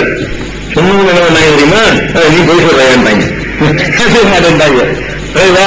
நீ போய் சொல்ற, உனக்கு என்னமோ தொடர்பு போல இருக்கு அப்படின்ட்டாங்க. அதாவது எவ்வளவுதான் மதிப்பு, பெரிய அறிஞர் நாங்க கொஞ்ச நேரத்துக்கு முன்பு அவர் மாதிரி ஒரு அறை இல்லைன்னாங்க, தலைவர் மகன் பாரம்பரிய முக்கியவர் இருந்தாங்க. அவர் ஏற்றுக்கிட்டாங்கன்னு அவர் ஏற்றுக்கிற மாட்டார்னு அவர் உறுதியா சொன்னாங்க. அப்படிலாம் சொல்லுவாங்க. அவரே சொன்னோன்னு என்ன பண்ணிட்டாங்க, கதப்ப போய் சொல்ற, இவர் அல்லாஹ்வுடைய தூதர் கிடையாது, நான் ஏற்றுக்க மாட்டேன். அதான் அம்மாதிக்க போயிட்ட கடைசிக்கு அப்படி இருந்தாங்க. ஊழல்கள்ல பெருமளவுக்கு என்ன செய்யல, வரல. முதல்ல இவரெல்லாம் இவருக்கு பெரிய ஆச்சரியத்தில் உள்ளது. இவரையும் மேற்கு காட்டு நினைச்சுட்டாண்டா யாருக்கெல்லாம் காட்டணும் வர, இவங்கெல்லாம் ஒரு தலைமை பாதிரியாரு மத குடும்ப ஒரு அந்தஸ்தோட இருந்தவங்க. இப்ப அந்த அந்தஸ்து போயிருந்த ரசூலுல்லாஹ் ஏற்றுக்கணும், இவர் ஒண்ணுமில்லாம போயிருவாரு. ஆகரத்தை நம்பக்கூடியவர்களுக்கு, மறுமையை நம்பக்கூடியவர்களுக்கு இந்த உலகத்தினுடைய பதவி அந்தஸ்து எதுவுமே திட்டமா தெரியும் என்பதற்கு அப்துல்லா இப்னு சலாம் எல்லாம் ஒரு பெரிய முன்னுதாரணம், பெரிய முன்மாதிரி, ஒரு மாடல் எடுத்துக்கொள்ளலாம். இப்படி ஒரு சம்பவம் நடக்குது. இதுக்கப்புறம் ரசூலுல்லாஹி அலைஹி வஸல்லம் உங்களை ஏற்றுக்கிற மாட்டேன்னு சொன்ன பிறகு அடுத்து என்ன செய்யறாங்க, ரசூலுல்லாஹி அலைஹி வஸல்லம் பள்ளி கட்டுறதுக்காக வேண்டிய முயற்சியில் ஈடுபடுறாங்க. பள்ளி இருக்கிற மஸ்ஜித் நபவின்னு சொல்லி நபியுடைய பள்ளி வாசல் வாலி வருது. நேற்று ரொம்ப கம்மியா இருந்தாங்க, ராத்து கொடுக்கணும். அப்ப மஸ்ஜித் நபவின்னு சொல்லக்கூடிய அந்த பள்ளிவாசல் இப்ப கட்டிருக்கிறாங்க இல்லையா, அந்த பள்ளிவாசல் கட்டுமான பணியில இறங்குறாங்க.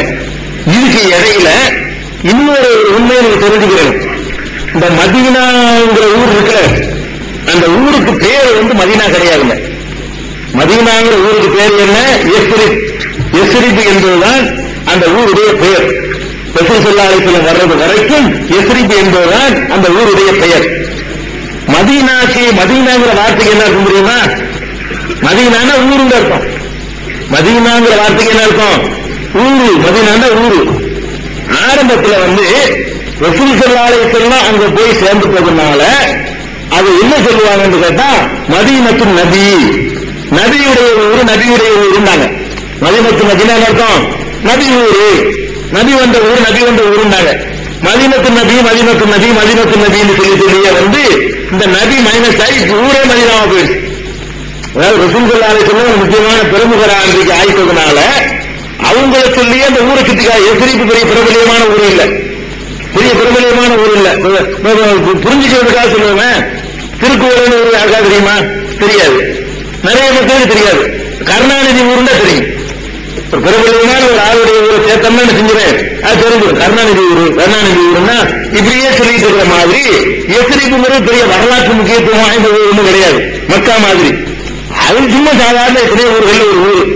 அந்த ஊருக்கு ஒரு மதிப்பு மரியாதை எதனால ஏற்படுதுன்னா இவங்கனால ஏற்படுது. அல்லாஹ்வுடைய தூதர் இங்க போய் சேர்ந்ததுனால அந்த ஊருக்கே ஒரு மரியாதை ஏற்படும். எந்த அளவுக்கு ஒரு எதிரிப்புல என்ன எதிர்ப்புன்னு கேட்பாங்க. நபி ஊருக்கு தான் அந்த ஊர் சொல்றீங்களா, அதெல்லாம் தெரியும். எதிரிப்புனா யாருக்கும் தெரியாது. சுற்று வட்டாரத்துக்கெல்லாம் என்ன சொன்னா தெரியும், மதீனத்து நபி, மதீனத்து நபி, நபி ஊரு, நபியுடைய ஊருன்னு சொல்லுவாங்க. நபியுடைய ஊரு, நபியுடைய ஊரு, நபியுடைய ஊருன்னு சொல்லி என்ன ஆயிடுச்சு, ஊரு மட்டுமே அந்த ஊருக்கு பேராயிடுச்சு. ஊருக்கு பேரே என்ன, மதீனா. அது பாதிதான், மதீனத்து நபி தான் சரியான பேரு. மதீனத்து நபி, நபி அடிபட்டு போய் மதீனாங்கிற ஊருக்கு பேராயிடுச்சு. அப்ப அந்த எஸ்ரீப்ங்கிற ஊர்ல போய் ரசூல் ஸல்லல்லாஹு அலைஹி வஸல்லம் அந்த திடல்ல பேரிச்சம் பழங்களை சுத்தப்படுத்துவதற்காக இருந்த அந்த திடல்ல பள்ளி வாசல் கட்டுவதற்கு ஆரம்பிக்கிறாங்க. அந்த பள்ளி வாசலை கட்டுறதுக்கு எப்படி ஆரம்பிக்கிறாங்கன்னா, அதாவது எல்லாருமா சேர்ந்து பள்ளிவாசல் கட்டுறது கூலிக்கு ஆள் பிடிக்கல. பள்ளிவாசல் தான் நம்ம இந்த மாதிரி பள்ளிவாசல, பள்ளிவாசல் கட்டுறது கூலிக்கு ஆள் பிடிக்கல. ரசூல் ஸல்லல்லாஹு அலைஹி வஸல்லம் அவங்களும் மற்றவங்களும் சேர்ந்து நின்று கொண்டு செங்கலை எடுக்கிறது, அதை பண்றது, இந்த மாதிரியாக என்ன செய்யறாங்க, கட்ட ஆரம்பிக்கிறாங்க. அந்த கல்லை எடுத்து கொடுக்கிற வேலையில ரசூல் ஸல்லல்லாஹு அலைஹி வஸல்லம் அவங்களும் ஈடுபட்டுக்கிட்டாங்க. பாருங்க எந்த நிலையில வர்றாங்க, அல்லாஹ்வுடைய தூதர் என்ற ஒரு அந்தஸ்தோட வர்றாங்க. மக்கள் எல்லாம் அப்படி மேல காலம் மட்டும் அன்னைக்கு அனுமதி இருந்தா அதோட கூட்டிட்டு போயிருப்பாங்க. அவ்வளவுக்கு வரவேற்போட அந்த மக்கள் எல்லாம் அழைச்சிட்டு போறாங்க, பெரிய தலைவராக ஏற்றுக்கொண்டு. அந்த மாதிரி ஒரு மரியாதைக்குரிய ஒரு ரசூல் ஸல்லல்லாஹு அலைஹி வஸல்லம் இந்த வேலை செய்யும் போது மேற்பார்வை செய்து கொண்டிருக்கல, அவர்களும் சேர்ந்து செய்யறாங்க. கல்லை எடுத்து கொடுக்கிற வேலையில் அவங்களும் எல்லாரோடையும் சேர்ந்து வேலை செஞ்சிருக்கிறாங்க. அதுல கூட ஒரு சம்பவம் எப்படிலாம் வேலை செஞ்சிருக்கிறாங்க, ஆர்வத்தை பாருங்க. போட்டி அம்மார்கள் யாசிர் ரலியல்லாஹு அன்ஹு போன்றவர்கள் எல்லாம் அவர்கள் எல்லாரும் ஒவ்வொரு கல்லும் எடுத்துட்டு போறாங்களாம், ஒவ்வொரு கல்லாம் எடுத்துட்டு போவாங்க. இந்த அம்மார் மாத்திரம் என்ன செய்வாருன்னா 2 கல்லை தூக்கிட்டு போவாங்க. கல் எடுத்து கூட்டிட்டு போகணும்ல, கட்டுறதுக்காக வேண்டி 2 கல்லை தூக்கிட்டு போவாங்க. ரசூல் ஸல்லல்லாஹு அலைஹி வஸல்லம் கூப்பிட்டு இருக்கு, நீ 2 கல்லை தூக்கிட்டு போற, எல்லாருமே ஒண்ணு எடுத்துட்டு போ அப்படின்னு சொல்லி ரசூல் ஸல்லல்லாஹு அலைஹி வஸல்லம் சொல்லிட்டு, இவ்வளவு நான் கஷ்டப்படுற அவருக்கு சொல்றாங்க, தத்துக்கல் சேத்துல் பாதியா, உன்னை ஒரு அக்கிரமக்கார கூட்டம் ஒரு காலத்தில் உன்னை கொல்லும் அப்படின்னு அந்த இடத்துல சொல்றாங்க ரசூல் ஸல்லல்லாஹு அலைஹி வஸல்லம். ஒரு தப்பான வழியில் இருக்கிற கூட்டம் உன்னை கொல்லும். அது மாதிரி அவர் அலி ரலியல்லாஹு அன்ஹு மாவியா அவங்களுடைய சண்டையில அவர் கொல்லப்படுறாரு. அவர் அலி ரலியல்லாஹு அணியில் இருக்கிறாரு, மாவியாவுடைய அணியில சண்டை நடத்தி அவர் கொல்லப்படுறாரு. அதனாலதான் அலி ரலியல்லாஹு அன்ஹு பக்கம் நியாயம் இருக்குது, மாவியா பக்கம் நியாயம் இருக்காதுன்னு சொல்லுவாங்க. இந்த இதற்கு ஒரு அக்கிரமக்கார கூட்டம் கொல்லும் நாங்கல்ல, அம்மார யார் சொல்றாங்களோ அந்த குரூப் பக்கம் நியாயம் இருக்காது என்பதற்கு கூட இந்த ஹதீஸ் ஆதாரமா காட்டுவாங்க. அப்படி 2 கல்லை எடுத்து, அது 2வது சம்பவம், ரசூலுல்லாஹ்வுக்கு பின்பு உள்ள சம்பவம். அப்ப 2 கல்லை எடுத்துக்கொண்டு அவர் கொடுக்கிறாரு, ரசூலுல்லாஹி ஸல்லல்லாஹு அலைஹி வஸல்லம் எடுத்துட்டு போறாங்க. ஒவ்வொரு சஹாபாக்களும் அது என்ன சொல்லிட்டு போறாங்கன்னா, அல்லாஹும்ம லா ஐஷ இல்லா ஐஷல் ஆகிரா, வாழ்க்கை என்பது ஆகிரத்து வாழ்க்கையை தவிர வேற வாழ்க்கை இல்லை. ஃபர்ஹமுல் அன்சார வல் முஹாஜிரா, அன்சாரிகளுக்கும் முஹாஜிர்களுக்கும் நீ அருள் புரிவாயாக என்று ரசூல் ஸல்லல்லாஹு அலைஹி வஸல்லம் பாடலாக பாடிக்கொண்ட இதை வசனமாக கூட இல்லையா, அல்லாஹும்ம லா ஐஷ இல்லா ஐஷல் ஆகிரா ஃபர்ஹமுல் அன்சார வல் முஹாஜிரா, அப்படி பாடிக்கொண்டு ரசூல் ஸல்லல்லாஹு அலைஹி வஸல்லம் அவர்கள் அந்த பள்ளிவாசலுடைய கட்டுமான பணியில ஈடுபடுறாங்க. இதுக்கு இடையில அந்த திடல்ல எப்படி இருந்துச்சு என்பதையும் அதை சுட்டி காட்டுறாங்க. அந்த வாங்கின திடல்ல ஒரு பக்கம் பேரிச்சம்பழங்களை எல்லாம் சுத்தப்படுத்துற இடம் இருக்குது, இன்னொரு பக்கத்துல முஸ்லிம்கள் நிறைய அந்த காலத்தில் செத்து போன ஆளுக்கு இருக்காங்கல்ல, அவங்க எல்லாம் புதைக்கப்பட்ட இடமா இருக்குது. அப்படி புதைக்கப்பட்ட இடத்துல விலைக்கு வாங்கியிருப்பாரு, இந்த பனு நஜ்ஜார் கூட்டத்தார்கள் வாங்கியிருப்பாங்க. அதுல சில கபறுகள்லாம் ஒரு கல்லறைகள்லாம் இருக்குது. அந்த இடத்தை பார்த்தா பள்ளிவாசல் கட்டுறது ஏற்றதா இல்லை, ஒரே பேருக்கு மரமா இருக்குது, தூசி முடையமா இருக்குது. இந்த பக்கம் பார்த்தா கபறுகளா இருக்கு, முஸ்லிம்கள் அடக்கப்பட்ட கபறுகள்லாம் இருக்குது. உடனே விஷயத்துல என்ன சொல்றாங்கன்னு கேட்டா, அந்த கபரெல்லாம் அப்புறப்படுத்துங்க, கபரெல்லாம் தோண்டி அதுல உள்ள அள்ளி எடுத்துட்டாங்க. அப்ப பள்ளிவாசல கட்டுவதற்காக கபர் நச்சு ஒன்றுலாம் இருக்கும்ல, அது அப்படி கிடக்கட்டும்னு சொல்லல. ஒரு கபரு இருந்த இடத்துல பள்ளிவாசல் கட்டலாமான்னு கேள்வி வந்தா கட்டலாம், அது அதிசயம் எடுத்துக்கொள்ளலாம். மஸ்ஜித் நபவியே கபர்ஸ்தான்ல கட்டப்படுச்சு. ஆனா எப்படி கட்டப்படுச்சு, கபருடைய எல்லாத்தையும் தூக்கி அதில் உள்ள பொருள்களை எல்லாம் அப்புறப்படுத்துது, அதை தோண்டி எடுத்து அவர்கள் அப்புறப்படுத்தப்பட்டன, அப்புறப்படுத்தின பிறகு கட்டப்படுது. இதுல 2-3 சட்டங்கள் நாம தெரிந்து கொள்ளலாம். ஒண்ணு, கபருக்கு மேலேயே பள்ளிவாசல் கட்டுவதற்கு அனுமதி கிடையாது, இருந்து அதுதான் கீழே கிடக்கு மேலே கட்டி விட்டுருக்கலாம். அது வந்து கீழே இறங்கிட்டு போகுங்க, மேல போட்டு பூசி முடிவீங்களா அப்படின்னு விஷயத்தெல்லாம் தெரியல. இந்த கபூர் சமாச்சாரம் இந்த பள்ளிவாசலுக்கு விட்டு வராது, விளைவிக்கணும். பள்ளிவாசலுக்கு கபூருக்கு அவ்வளவு பொருத்தம், அது சரியா வராது. அதை வணங்கணும்னு நினைச்சிருவான். ஒரு கட்டத்துல போனா இந்த கபரு தான் எல்லாத்தையும் கெடுக்கிறதுக்கு முக்கியமான காரணமா இருக்கு. அதனால அது பாட்டுக்கு இருந்துட்டு போகுது பக்கம்னு சொல்லி நினைக்கல. ஓண்டி எடுத்து பள்ளிவாசல் கபருக்கு அமன் வரக்கூடாது, எல்லாத்தையும் ஓண்டி சுத்தப்படுத்துன்னு சொல்லி அதெல்லாம் காலி பண்ணிடுறாங்க. ரெண்டாவது அப்படி ஒண்ணு வழங்குது, கபூர்ல பள்ளிவாசம் கட்டக்கூடாதுன்னு வழங்குது. பள்ளிவாசம் கட்டும் போது கபருஸ்தான்ல அதை அப்புறப்படுத்திட்டு கட்டலாம்ங்கிறது வழங்குது, அதுவும் வழங்கிக்கணும். அடுத்தது அடுத்த சில இடத்துல ஊருக்கும் பள்ளிவாசலுக்கு இடம் வாங்குவாங்க. தோண்டு போய் எலும்பு கிடைச்சிருக்குன்னு பள்ளிவாசம் கட்டக்கூடாது அது போட்டுறாங்க. இத்தனை ஊர்கள்ல அப்ப இது தேவையில்லாத விஷயம். எலும்பு இடத்துல போட்டு கட்ட வேண்டியான, வேற ஒரு இடத்துல போட்டு கட்ட வேண்டியதானே. விசேஷம் பண்ணி வச்சிருக்குது. ஒரு இடத்துல இருந்த எலும்புக்குள்ள இடம் இல்லைன்னு சொல்லி எல்லாம் எங்கேயே கபரை வச்சு அவன் அதுக்குள்ள வேலையை பார்ப்பான். சரி, அடுத்தது பேரித்தம் மரங்களாகவே நிறைய இருக்குல்ல, அந்த மரங்களை எல்லாம் வெட்ட சொல்றாங்க, கபரையெல்லாம் அப்புறப்படுத்தி போடுறாங்க முதல் வேலையாக. இரண்டாவது பேரிச்ச மரங்கள் நிறைய இருக்குல்ல, அவைகளை எல்லாம் வெட்ட சொல்றாங்க. வெட்ட சொல்லி அந்த முன்பக்கம் இருக்கிற கிப்லா 4 செவர் வரணும்ல, 4 செவர்ல முன்பக்கத்துக்கு செவர்லாம் கிடையாது. முன்பக்கத்துக்கு என்ன செஞ்சாங்கன்னா அந்த வெட்டின பேரிச்ச மரத்தைலாம் வரிசையா நட்டி அதுதான் செவர். கிப்லா பக்கத்துக்கு காங்கிரீட் கட்டடம்லாம் கிடையாது, மண்ணு கட்டடம் கூட கிடையாது. ரசூல் ஸல்லல்லாஹு அலைஹி வஸல்லம் அவர்களுடைய அந்த மஸ்ஜித் எப்படி இருக்குன்னா, முன்னாடி உள்ள செவருக்கு பதிலாக என்ன இருக்குது, பேரிச்ச மரங்கள் நிறைய வெட்டினாங்கல்ல, அந்த மரத்தையெல்லாம் வேஸ்ட் பண்ணக்கூடாதுங்கிறதுக்காக வேண்டி அந்த மரத்தை அந்த செவர் அளவுக்கு சைஸ் வெட்டி எடுத்து அதை வரிசையாக அதைத்தான் ஊம்பிட்டாங்க. அதுதான் ஃப்ரண்ட் பக்கம் போகிற கிப்லா திசை. கிப்லா திசைக்கு அது.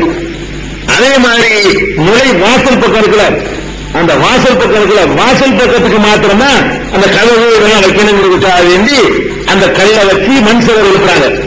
அதாவது அதுல கூட ஒரு யூனிஃபார்ம் இல்ல பாருங்க.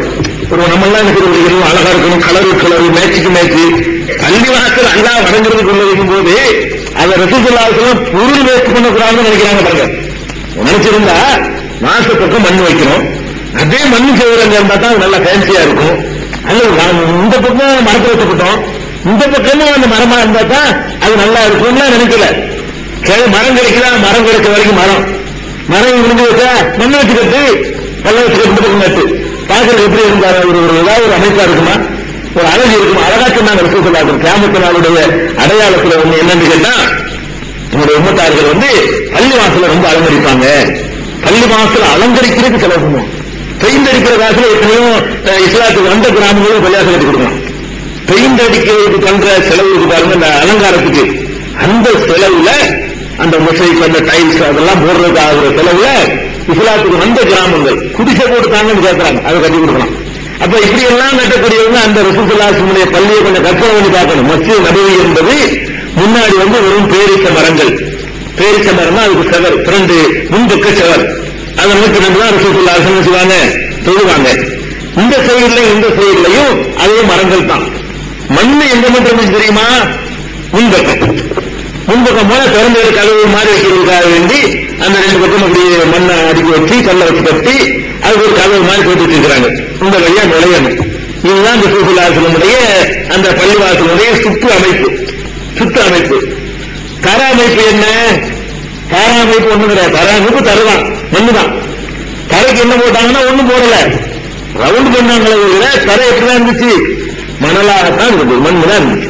தரை தரையில எந்த களிமண்ணை கூட போட்டு பூசினாங்கன்னு வரல, வெறும் மண்களாம் தெரிந்து கொண்டார்கள். அதான் கீழே உள்ள அமைப்பு. மேல என்ன, மேல பேரிச்ச மரத்தினுடைய அந்த ஓலை இருக்குல்ல, கீற்று, அந்த கீற்றுகளால வேயப்படுது. அந்த வேயப்படுறது கூட பெரிய அடிக்கடி அதை மாற்றுறது கூட வசதி கிடையாது. அதுக்காக செலவு பண்ணல. எப்படின்னு கேட்டா, ஒரு முறை ரசூல் ஸல்லல்லாஹு அலைஹி வஸல்லம் லைலத்துல் கத்ர் இரவை பற்றி பேசும்பொழுது சொன்னார்கள், லைலத்துல் கத்ர் என்ற இந்த வருஷத்து லைலத்துல் கத்ர் இரவில மழை பெய்ந்து அல்லாஹ்வுடைய ரஹ்மத் இறங்குறதாக எனக்கு காட்டப்பட்டுச்சு அப்படின்னு சொன்னாங்க.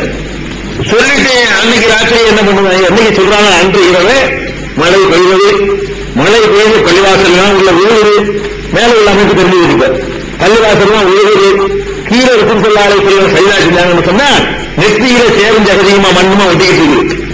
அப்ப மேல இருந்து பெய்யற மழை கீழே ஒழுகி அது மேலாம் ஒட்டுற அளவுக்கு தான் அந்த பள்ளிவாசல் அமைப்பு. இதான் பள்ளிவாசல். பள்ளிவாசல் அல்லாஹ் வணங்குறதுக்கு பெரிய அலங்காரங்களோ பெரிய சமாளம் ஒண்ணுமே தேவை கிடையாது. அல்லாஹ்வுடைய அச்சம் அல்லாஹ் அதுதான் பாக்குறான். பள்ளிவாசல் ரொம்ப அழகா இருக்காண்ட பாக்குறான், அதை அல்லாஹ் பாக்குறது இல்லை. இதுதான் ரசூலுல்லாஹி அலைஹி வஸல்லம் கட்டின அந்த பள்ளிவாசல்.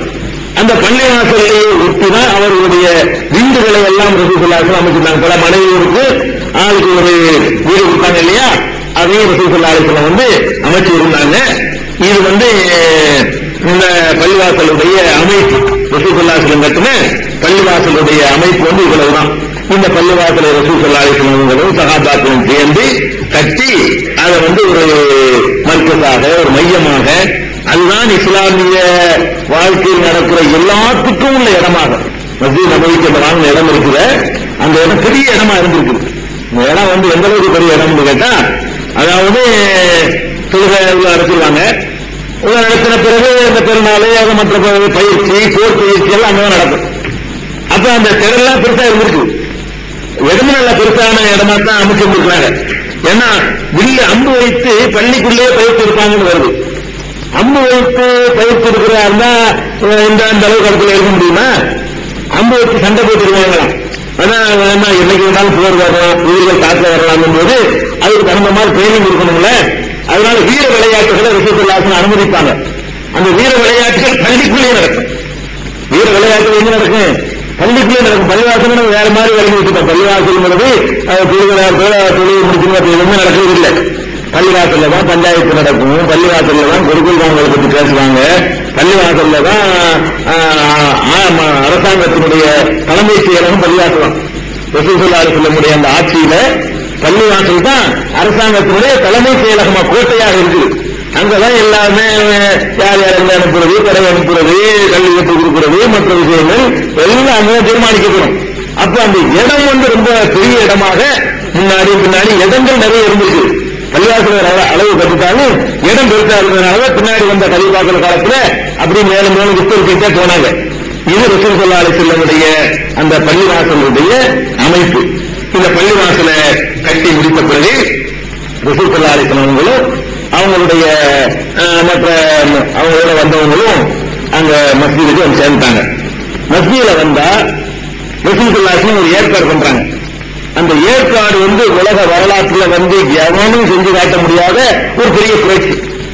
ஏற்கனவே வந்தவங்க எல்லாம் குபாவில் கொண்டிருந்தாங்க, சூட்டுக்கு இல்லாம கஷ்டப்படுது. ரசூலுல்லாஹி அலைஹி வஸல்லம் என்ன பண்றாங்க?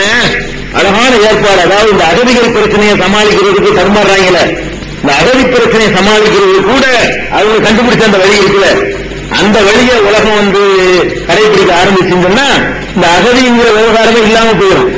அந்த மாதிரி ஒரு அழகான ஏற்பாடுகளை பண்ணி ஒரு பொருளாதார புரட்சியை ஏற்படுத்துறாங்க.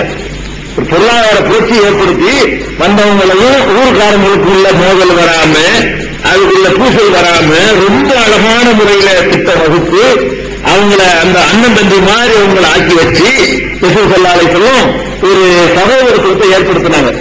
அந்த ஏற்பாடுகள் எப்படி இருந்தது, எப்படி எல்லாம் யார் யார் எப்படி எப்படி பிழைச்சாங்க, அந்த பிணைத்ததுனால ஏற்பட்ட ஒரு மாற்றங்கள் என்ன, அதனால சமுதாயத்துக்கு கிடைச்ச நன்மை என்ன அப்படிங்கிறதை பற்றி எல்லாம் அதை பற்றியும் இனிமேல் மதீனாவுடைய வாழ்க்கையில உங்களுக்கு இந்த மாதிரியான பயணம் இடம்லாம் வராது. இனிமேல் மதீனாவுடைய வாழ்க்கைக்கு போன பிறகு ஒவ்வொன்றுமே நம்ம கடைபிடிக்கிற செய்வது என்ன, இனிமே மதீனாவுல என்ன நடந்தாலும் சரி ரசூலுல்லாஹி அலைஹி வஸல்லம் வாழ்க்கையில் நடந்த ஒவ்வொன்றையும் நம்ம என்ன செய்யணும், கடைபிடிக்கிற சம்பந்தமான போதனைகளை கொண்டதாகத்தான் இனி வர சரித்திரமா இருக்கும். இதுவரைக்கும் உள்ளதெல்லாம் போனாங்க தவறு தங்கினாங்கன்னு நீங்க தங்கி சொன்னதா அது ஒண்ணும் கிடையாது. அதெல்லாம் ஒரு வாழ்க்கையில் இருந்த நிகழ்ச்சிகள் அது முடிஞ்சிருக்கு. இனிமே நமக்கு ஆதரவு போடக்கூடிய தலைவராக வழிகாட்டியாக ஒரு மருத்துவ வைத்து மையத்தை வைத்து உத்தரவு வரக்கூடியவர்களாக பெருமானார் ஸல்லல்லாஹு அலைஹி வஸல்லம் மாறினாங்க இல்லையா. இந்த வாழ்க்கை தான் நாளையிலிருந்து சொல்லப்படக்கூடிய வாழ்க்கை தான் நம்மளையே புறம்போட்டு இருக்கக்கூடிய ஒரு வாழ்க்கை, நம்மளை பண்படுத்தக்கூடிய வாழ்க்கை. நேரடியாக திடீர்னு மதீனாவுடன் ஆரம்பிக்க கூடாதுன்றதுக்காக வேண்டிதான் இதை சொல்ல வேண்டியதாக இருந்துச்சு. திடீர்னு மதீனாவிலிருந்து ஆரம்பிச்சா அது வரைக்கும் என்னன்னு நினைப்போம்ல. அதனால இன்ஷா அல்லாஹ் நாளையிலிருந்து மதீனாவுடைய வாழ்க்கை ஆரம்பம்.